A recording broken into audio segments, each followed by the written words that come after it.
நம்ம வீக்காவோட அப்டேட் வந்து வருமான்னு சொல்லிட்டு நம்ம காத்துட்ருக்கோம். பார்த்திங்கன்னா வந்து மகாநதி சீசன் 2 வந்து வர்றதுக்காக வெயிட் பண்ணிகிட்ருக்கோம். ஈகர்லியாக வெயிட் பண்ணிகிட்ருக்கோம்.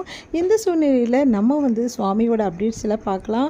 பார்த்திங்கன்னா ஷூட்டிங் ஸ்பாட்டில் எடுத்த அந்த அப்டேட் வந்து நம்மளுக்காக வந்து சுவாமியோட போஸ்ட்டில் வந்து இருக்குது. அந்த விஷயங்களுக்கு எல்லாமே ஒன் பை ஒன்னாக அந்த ஃபோட்டோஸ் எல்லாமே நம்ம பார்த்துட்ருக்கோம். பாருங்கள், ரொம்ப ஹாயாக வந்து ஜாலியாக ஃபோட்டோ எடுத்திருக்காரு. நிறைய ஃபோட்டோ. அதே மாதிரி ஷூட்டிங் ஸ்பாட்டில் வந்து ஃபன் பண்ணுற மாதிரி நிறைய ஃபோட்டோஸ் வந்து அவர் எடுத்திருக்காரு. அங்கே ஜாலியாக அவங்க கூட எல்லாம் நின்று ஃபோட்டோஸ் வந்து எடுத்துகிட்டு அவங்க கூட வந்து பேசி ஜாலியாக என்ஜாய் பண்ணுறது, அந்த மாதிரி ஃபோட்டோஸ்லாம் நிறைய எடுத்திருக்காரு. அதே மாதிரி மகாநதி டீம் வந்து பங்கேற்ற அந்த நிகழ்ச்சியோட ஃபோட்டோஸ்லாம் வந்து சில ஃபோட்டோ வந்து இல்லாத ஃபோட்டோ எல்லாமே அப்டேட் ஆகிருந்தது. ரொம்ப சூப்பராக இருந்ததுன்னே சொல்லலாம்.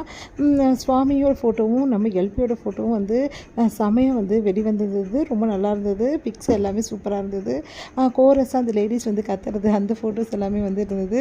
அதே மாதிரி நம்ம சுவாமி வந்து டான்ஸ் வந்து ப்ராக்டிஸ் பண்ணுற அந்த பிக்கும் வந்து வெளியே இருந்தது. ரொம்ப நல்லா இருந்தது.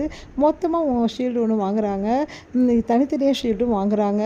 அது எல்லாமே வந்து இப்போ நம்மளுக்கு ஃபோட்டோஸாக வந்து பிக்காக வந்து வெளியிட்ருக்காங்க. ரொம்ப சூப்பராக இருக்குது அந்த பிக்ஸ் எல்லாமே. மகாநதி ஒன் டீம் எல்லாமே வாங்குறது. அதே மாதிரி வந்து மகாநதி வந்து பார்த்திங்கன்னா இப்போது நடந்த அந்த ஃபங்க்ஷன் நடக்க போகுது இல்லையா சிங்கப்பூரில், அந்த ஃபங்க்ஷனோட ஃபோட்டோஸும் இந்த மாதிரி வந்து நம்மளுக்கு நிறைய ஃபோட்டோஸு அப்புறம் எல்லாமே அப்டேட் எல்லாமே கிடைக்க போகுது. அதனால் ஒரே ஒரு நாள் தான் இருக்குது. நாளையிலேருந்து நம்மளுக்கு அந்த கொண்டாட்டங்கள் வந்து காத்துட்ருக்கு. நம்மளுக்காக அந்த செலிப்ரேஷன் எல்லாமே காத்துட்ருக்கு. அதில் என்னென்ன பண்ண போகிறாங்க, என்ன செலிப்ரேஷன் காத்துட்ருக்குன்னு சொல்லிட்டு நம்மளுக்கு பார்க்கலாம். அடுத்து வந்து காவியா வந்து என்ன பண்ணுறாங்க, குட்டிக்கு நர்மதா இருந்தாங்க இல்லையா, அவங்களும் சில பிக்ஸ் வந்து வெளியிட்டிருந்தாங்க. ரொம்ப நல்லா இருந்தது.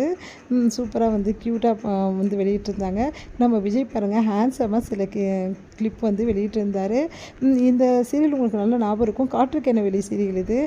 இதோட பிக்கும் வந்து ரீசெண்டாக வந்து மறுபடியும் வந்து வெளியிட்டிருந்தார். ரொம்ப நல்லா இருந்தது. ஆக்சுவலாக காற்றுக்கென வேலி வந்து நினச்சி பார்த்தா வந்து பழைய ஞாபகங்கள்லாம் வருது.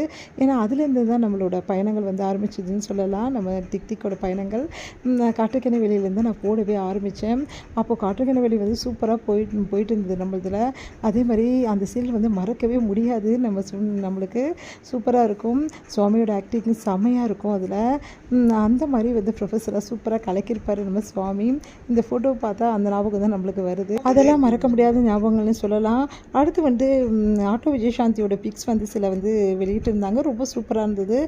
அதுவும் வந்து பேரா வந்து வந்திருந்தாங்க. என்ன தான் பேரா இருந்தாலும் நம்ம வீக்காக வந்து இருக்க முடியுமா அப்படின்னு தான் தோணுச்சு. பார்க்கலாம். இதுக்கப்புறம் வீக்காவோட அப்டேட்ஸ் வந்து என்ன வரப்போகுது, சீசன் 2 அப்டேட் என்ன வரப்போகுதுன்னு சொல்லிட்டு பார்க்கலாம். தேங்க்யூ.